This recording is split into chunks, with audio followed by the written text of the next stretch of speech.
Bismillahirrahmanirrahim. Assalamualaikum warahmatullahi wabarakatuh. Waalaikumsalam. Waalaikumsalam warahmatullahi wabarakatuh. Selamat, selamat pagi untuk kita semua. Bersyukur alhamdulillah kita bisa berjumpa pada kesempatan pagi hari ini untuk sama-sama kita membahas materi pelajaran rangkaian listrik DC. Karena ini pertemuan yang pertama, terlebih dahulu saya akan memperkenalkan diri. Nama saya Parlin Siagian. Kemudian insya Allah saya akan membawakan mata kuliah ini selama 1 semester. Adapun tata tertib dari perkuliahan ini adalah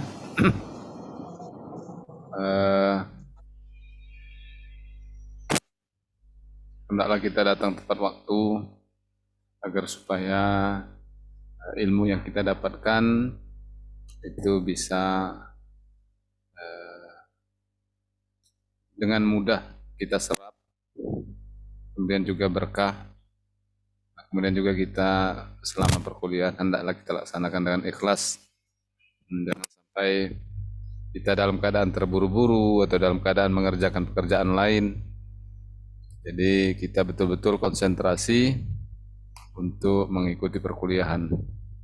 Kemudian kita anggaplah ilmu yang akan kita pelajari ini adalah ilmu yang baru yang itu nanti akan sangat berguna dan bermanfaat bagi kita.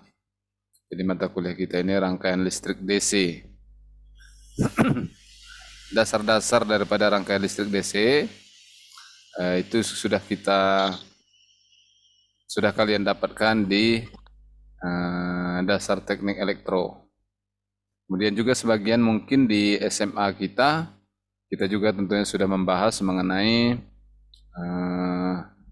dasar daripada rangkaian listrik ini. Makanya kita ketika di elektro kita lebih fokus lagi. Jadi mungkin kalau di SMA kita hanya membahas sedikit mengenai rangkaian listrik DC, mungkin pada kelas 3 SMA itu ada. Di sini kita lebih detail lagi, kita membahas mengenai konsep-konsep daripada rangkaian listrik. Kemarin saya sudah sharekan juga itu bahannya. Kuncinya adalah kalian banyak membaca, kemudian juga latihan soal. Jadi mata kuliah rangkaian listrik DC ini termasuk mata kuliah yang ringan sebenarnya, yang makanya ini diletakkan di semester-semester awal karena memang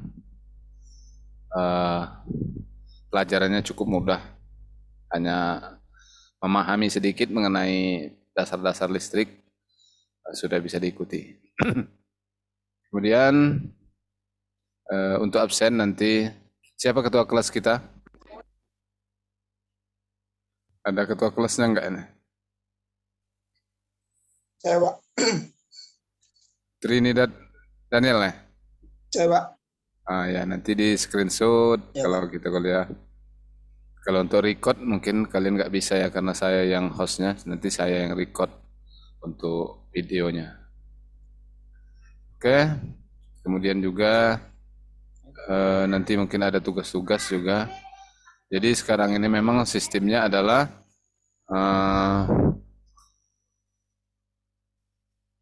untuk tugas itu sampai 60%. Tugas, kemudian juga project, kalau ada project nanti itu sampai 60%. Dan untuk UAS, kemudian etika, UTS itu paling cuma 40%. Jadi oleh sebab itu kalau ada tugas nanti jangan tidak dikerjakan dengan sempurna, dengan sebaik-baiknya. Begitu juga kalau ada project praktek misalnya. Oke, sekarang kita masuk saja untuk persingkat waktu kepada materi mengenai rangkaian listrik DC. Kemarin bahannya sudah saya sharekan. Sekarang saya tampilkan lagi.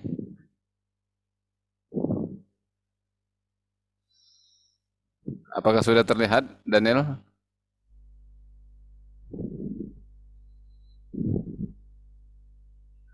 Sudah, Pak. Sudah. Oke, saya tutup aja.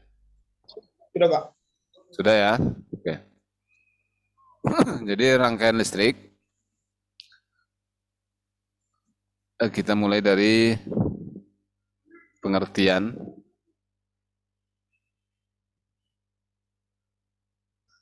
Jadi kalau definisinya,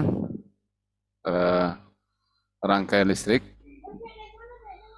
adalah suatu kumpulan elemen, ya karena kita rangkaian, tentunya ada elemen-elemen atau komponen listrik katanya, yang saling dihubungkan dengan cara-cara tertentu dan paling sedikit mempunyai satu lintasan tertutup. Nah, di sini bahwa suatu komponen-komponen itu dikatakan sebagai rangkaian listrik kalau dia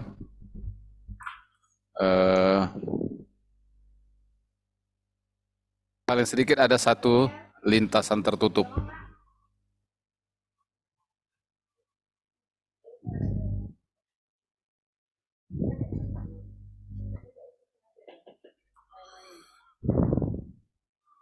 Jadi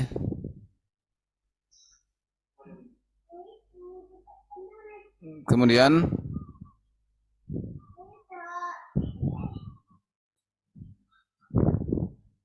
elemen-elemen tadi yang merupakan rangkaian tertutup tadi yang akan kita bicarakan adalah sumber tegangan, ini disimbolkan dengan V gitu kan.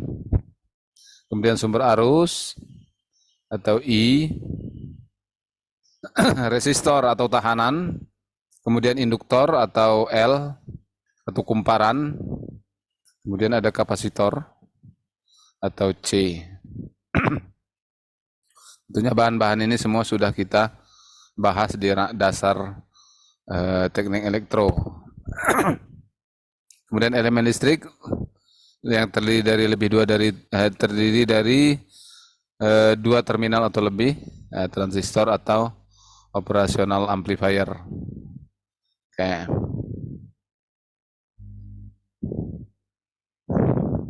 Sekarang kita masuk ke arus listrik. Arus listrik ya. Jadi apa yang dimaksud dengan arus listrik?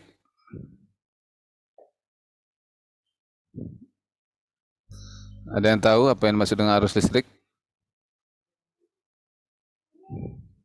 Nah, mungkin di SMA kita sudah pernah ini ya. Coba saya tanya dulu. Saya, Pak. Oke. Ardi.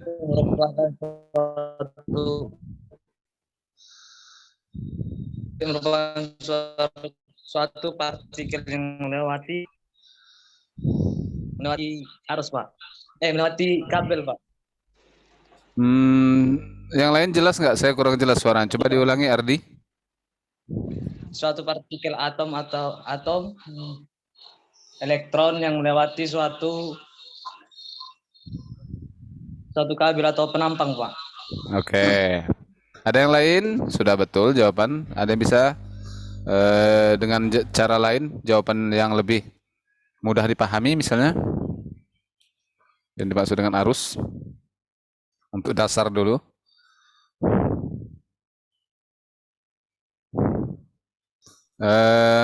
Coba. Armando Alexander. Suatu elektron atau tegangan yang mengalir melalui kabel, Pak. Melalui kabel. Oke, juga sudah tepat jawabannya. Ada lagi yang mau menambahkan? Coba. Aliran elektron yang bergerak atau mengalir dalam satuan waktu, Pak. Itu dia. Nah.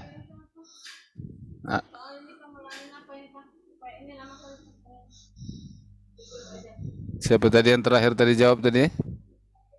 Saya, Pak. Akil. Akil Munawar. Nah, jadi ada satu eh, pernyataan yang paling mudah dipahami mengenai arus ini adalah aliran. Nah, seperti juga arus sungai kalau kita mau mengingatkan.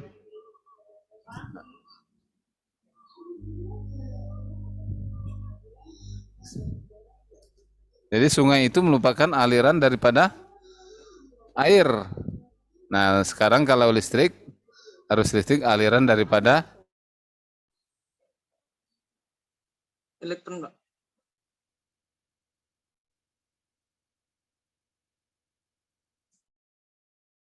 Muatan listrik.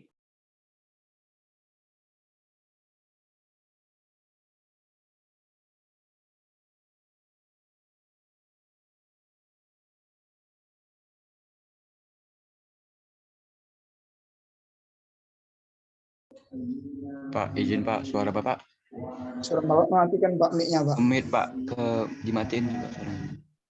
Teranmut itu Pak.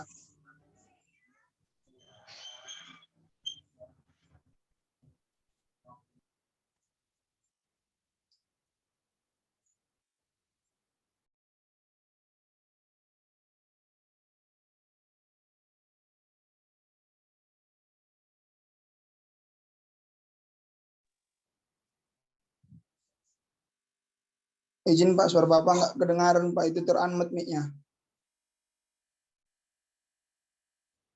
Cang.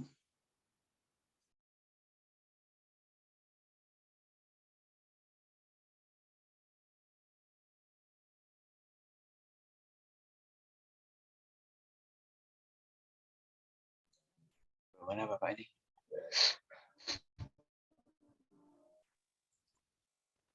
Halo Pak.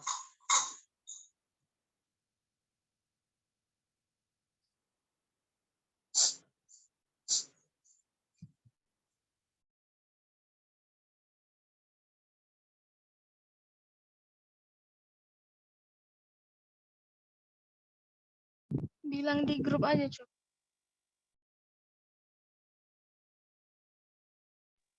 Iya.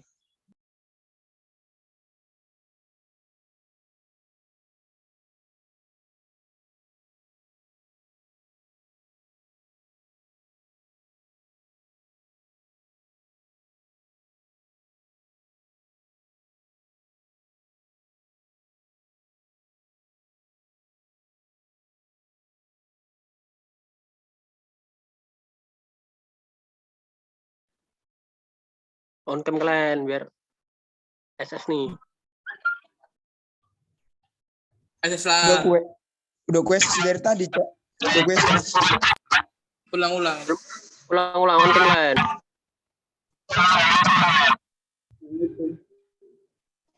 Bising Nah, kali. ngatur. Ngatur. Woi. Maju kali kau Nil.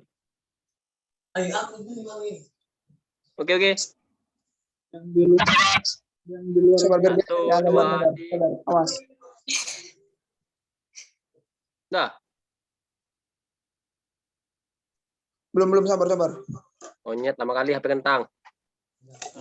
Sabar ya. Aku mau pause lah, Cok. Lama kali cok udah on cam semua nih. Sabar ya. Sabar susah ya. Oke, 1, 2.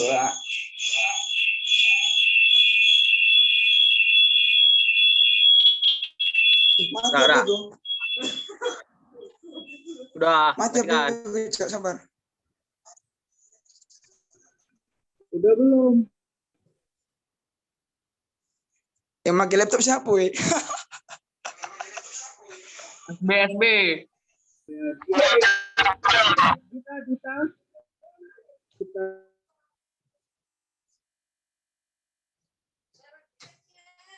Emang laptop siapa? SB. Hidung bi.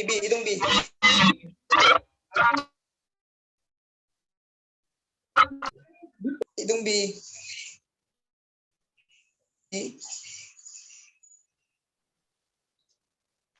Tadi kan aku pakai laptop monyet. Bi babi. Asli babi. Bang Daniel setelah NATO sapi bawa. Dia bodoh sempak aja tuh. Mau kunduh dah. Yuk, Nil, jadi nggak Nil?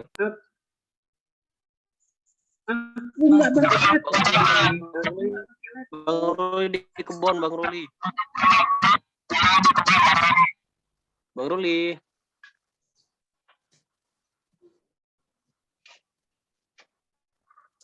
Mana Bapak itu Diam lah kalau Pak, bernik. Bapak Jangan punya suara campur, kami nggak dengar. campur kali bernik. Campur kan urusan orang. Kau ngomong apa? Bikin robot suara kau, pantai. Menteri adalah Suara siapa, Cok?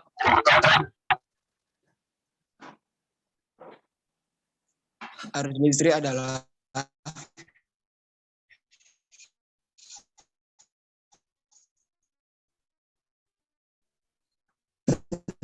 Google. udah gosok SSB. Aku udah sama aku, Nil. Kau pun sibuk kali kau. Halo, Assalamualaikum. Izin Pak, bintang Pak, kadaluarsa. Tapi tak berdaya. Duta pakai ini. Oh, ada satu lagi, Cok, rupanya. Oh, enggak. Loh, si siapa nih? 26. John yang John. Kan mendiang aja tuh.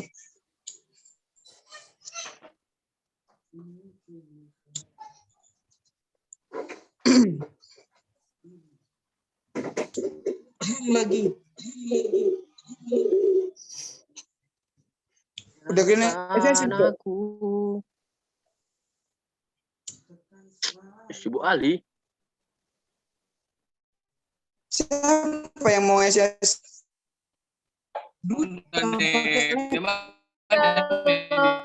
Lapet udah. Masing-masing aja udah nike kok.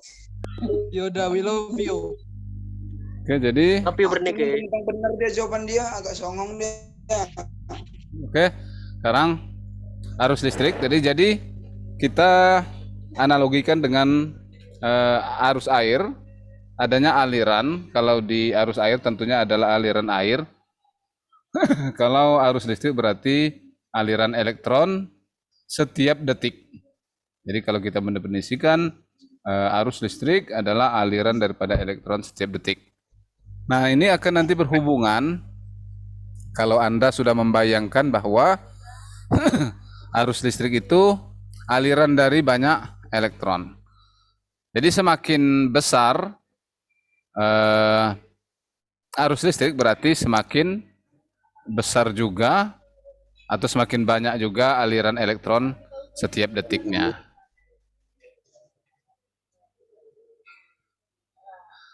Nah, jadi secara definisi seperti itu arus listrik. Makanya kalau nanti ada hambatan, berarti hambatan itu yang akan menghambat aliran daripada elektron-elektron tersebut. Bahan-bahan yang bisa menjadi hambatan adalah bahan-bahan yang bisa menghambat aliran elektron itu. Nah, jadi rumusnya adalah I yaitu dq per dt. dq per dt. Nah, Q itu sendiri adalah muatan, ini. Nah, muatan. Kemudian T itu adalah waktu. Nah, maka kalau dq per dt berarti ini muatan per waktu. Nah, artinya muatan listrik berapa banyak yang mengalir di setiap waktu. Satuan dari muatan adalah satuan dari arus adalah ampere. Nah, kalau ada arus bolak-balik, ada juga arus searah. Kalau arus searah atau arus AC adalah arus yang mempunyai nilai yang berubah-ubah terhadap satuan waktu. Jadi setiap satuan waktu arus itu nilainya berubah. Ada positif, kadang negatif, dan juga ada kadang nol. Berbeda dengan arus searah. Kalau arus searah dia tetap, nilainya tetap. Dan dia tidak pernah mengalami negatif. Sorry, jadi kalau arus arah bukan nilainya tetap ya, tapi tidak pernah mengalami yang namanya negatif, nilai negatif. Jadi dia tetap positif. Kemudian tegangan. Tegangan atau seringkali orang menyebut dengan beda potensial. Nah, jadi yang namanya beda potensial berarti ada potensial tinggi dan ada rendah. Nah, jadi perbedaan potensial atau perbedaan jumlah muatan listrik yang menumpuk pada satu titik dengan titik yang lain, itu dikatakan tegangan. Jadi kalau di satu titik ada banyaknya muatan itu misalnya 1000, kemudian titik yang lain 500, maka kan akan muncul tegangan.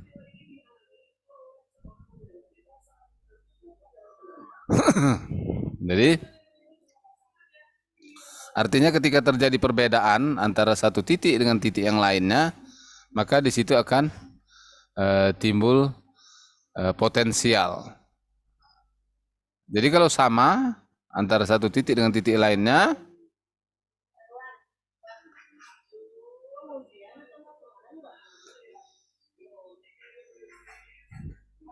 nah, kalau titik yang satu dengan titik yang lainnya itu sama nilainya, misalnya ini 100, yang ini 100, maka dia tidak ada potensial. Nah, tidak ada tegangan antara kedua titik tersebut. Makanya rumus tegangan juga adalah dW per dt atau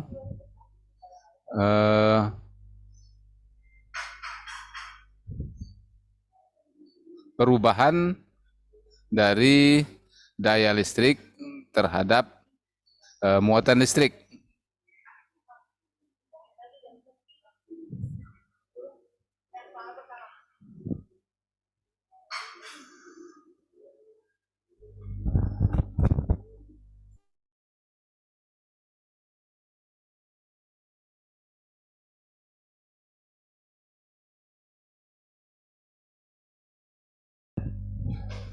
Kemudian ada tegangan turun atau tegangan drop. Oke, kita tidak bahas lagi itu. Kemudian energi. Bisa dikatakan ada energi kalau ada kerja yang bisa dilakukan oleh sesuatu itu. Ada kerja yang bisa dilakukan oleh sesuatu itu, maka dikatakan ada energi. Kalau listrik, rumus energi itu adalah V kali I kali T.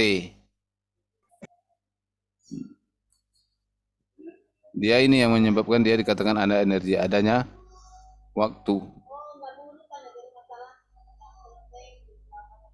Jadi tegangan potensial tadi dikalikan dengan arus listrik yang mengalir dan dikalikan dengan waktu. Kalau cuma ini aja, maka dia cuma daya. Ketika dikalikan dengan T, maka dia jadi energi. Gitu. Oke.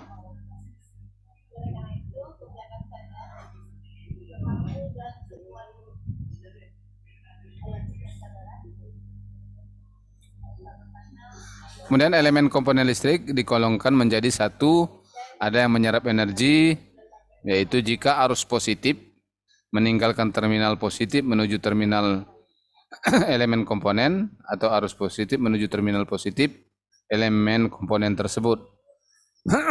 Kemudian ada yang mengirim energi apabila arus positif masuk ke terminal positif dan terminal elemen komponen, dari terminal elemen komponen, atau arus positif meninggalkan terminal positif. Jadi kalau dia mengirim energi berarti dia dari komponen tersebut, komponen ini keluar arus. Tapi kalau dia menerima energi kalau arusnya masuk, gitu aja. Kemudian daya, sudah saya jelaskan tadi, daya itu adalah perkalian antara tegangan dikalikan dengan arus. Satuannya adalah watt.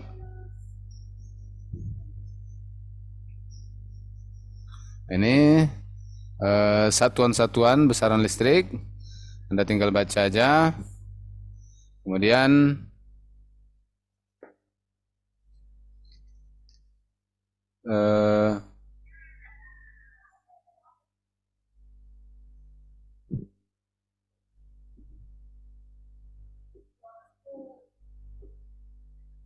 ini ada contoh soal misalnya. Jika arus 6 ampere, maka apakah elemen tersebut menyerap daya sebesar 18 watt? Jadi dikatakan menyerap daya jika arus positif meninggalkan terminal positif.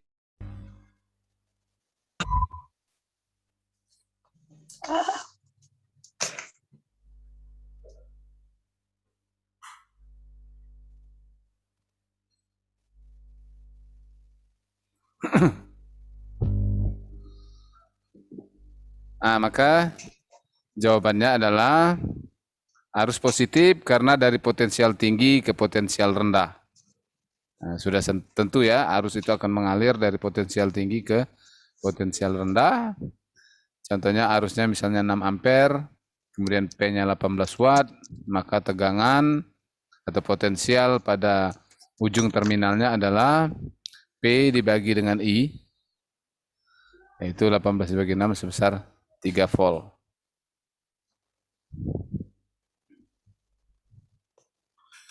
Kemudian jika arus misalnya 6 ampere, maka tentukan tegangan jika elemen mengirimkan daya 18 watt. Menggunakan rumus yang tadi juga ya. Menggunakan rumus pangkalnya adalah sebenarnya V sama dengan P per I. Jadi P-nya sama dengan 18, kemudian I-nya itu 6, maka 3 volt juga.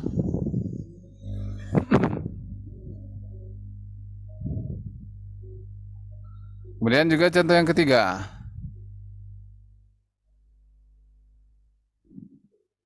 Tentukan daya pada rangkaian tersebut, apakah sumber tegangan mengirimkan atau menyerap daya. Arus positif karena dari potensial tinggi ke potensial rendah. I 3 ampere sedangkan V-nya 6 volt. Dari gambar ini. Maka daya adalah V kali I. Yaitu 3 kali 6 sama dengan 18 watt.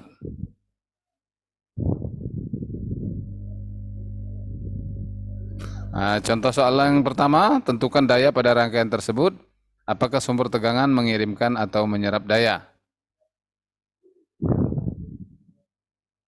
Kalau yang pertama ini berapa dayanya?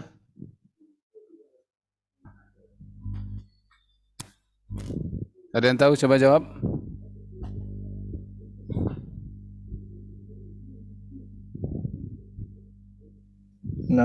Pak.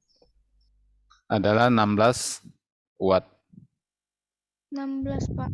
Oke. 16 watt. Kemudian yang nomor 2. Tentukan daya pada rangkaian tersebut. 20 watt. Berarti dayanya sama dengan 20 watt. Oke. Jadi kalau kita sudah nah ini dayanya minus 9 volt. Berarti dia hasilnya adalah P sama dengan minus 9 kali 5 ampere. Sama dengan minus 45 watt. Berarti dia mengirim daya.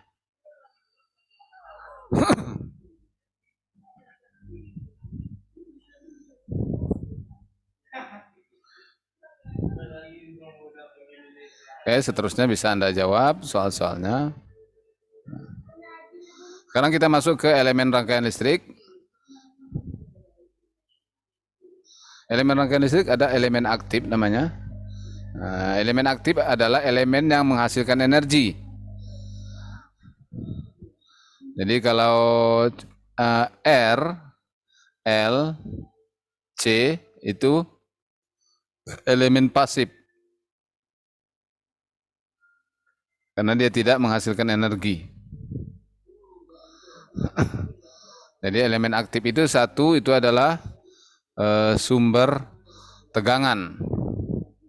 Baterai kah, atau generator, itu adalah sumber tegangan. Nah, jadi sumber tegangan ideal adalah suatu sumber yang menghasilkan tegangan yang tetap. Nilainya tetap. Tidak tergantung pada arus yang mengalir pada sumber tersebut. Meskipun tegangan tersebut merupakan fungsi dari waktu atau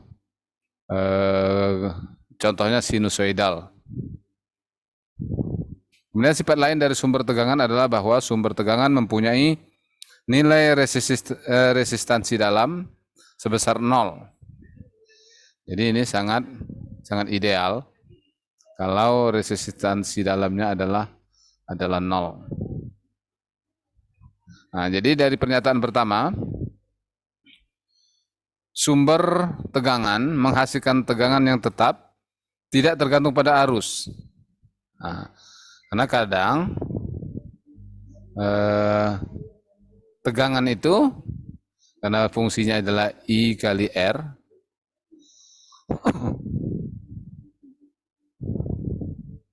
maka ketika R ini berbesar atau dinaikkan, kemudian I-nya juga I-nya diperbesar, R ini kan tetap ya.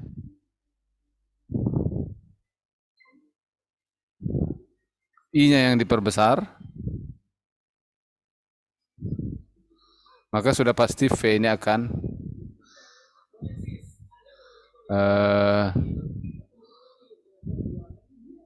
naik.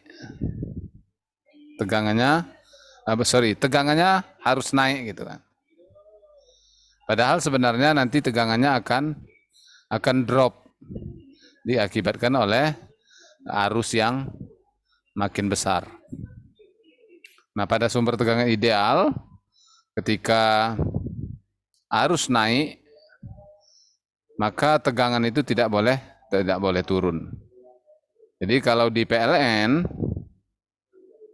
ketika beban listrik itu besar, sini ada pembangkit, kemudian di sini ada transmisi,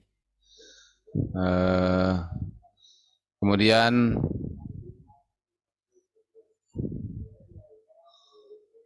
ada bebannya, rumah misalnya. Jadi ketika rumah ini menyerap daya lebih besar, misalnya dari 100 watt, kemudian naik menjadi 500 watt, maka tegangan di sini akan turun. Nah, akan turun. Karena apa? Karena arusnya di sini naik.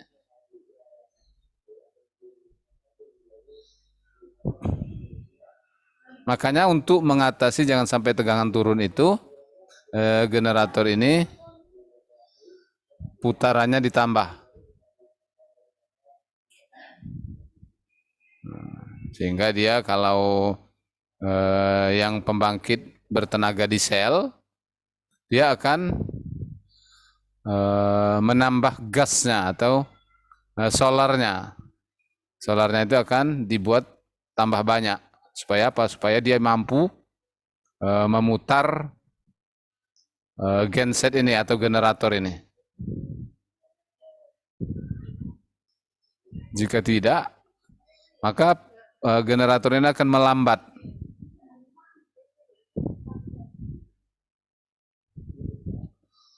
Nah, kalau dia melambat, tegangan akan turun. Gitu. Makanya putaran harus ditambah.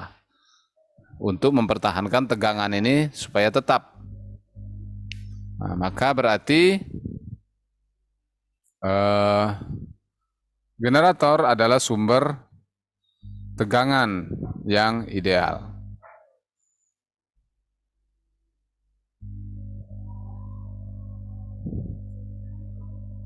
Kemudian ada sumber tegangan bebas atau independent voltage source. Sumber yang menghasilkan tegangan tetap tetapi mempunyai sifat khusus, yaitu harga tegangannya tidak bergantung pada harga tegangan atau arus lainnya. Artinya nilai tersebut berasal dari sumber tegangan itu sendiri. Jadi ini simbolnya simbol tegangan bebas.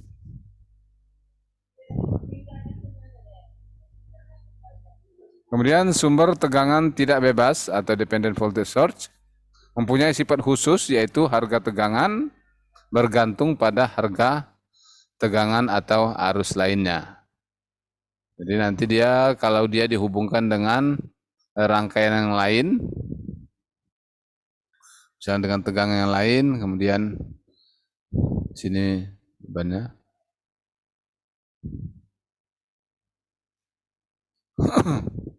Maka nilai ini akan berubah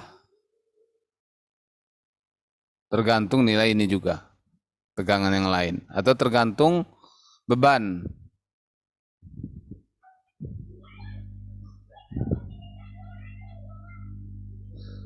Kemudian ada sumber arus.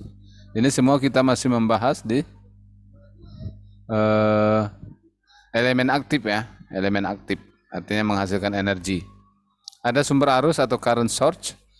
Sumber arus ideal adalah sumber yang menghasilkan arus yang tetap, tidak bergantung pada tegangan dari sumber arus tersebut. Jadi dia akan tetap menghasilkan arus yang tetap walaupun tegangan berubah.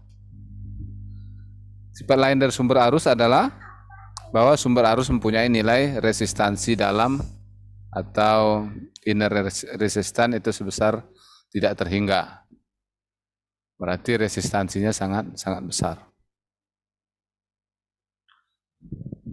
Sumber arus terbagi, ada sumber arus bebas, independent current source, sama seperti tegangan tadi, yaitu mempunyai sifat khusus, harganya atau tidak bergantung pada harga tegangan atau arus lainnya.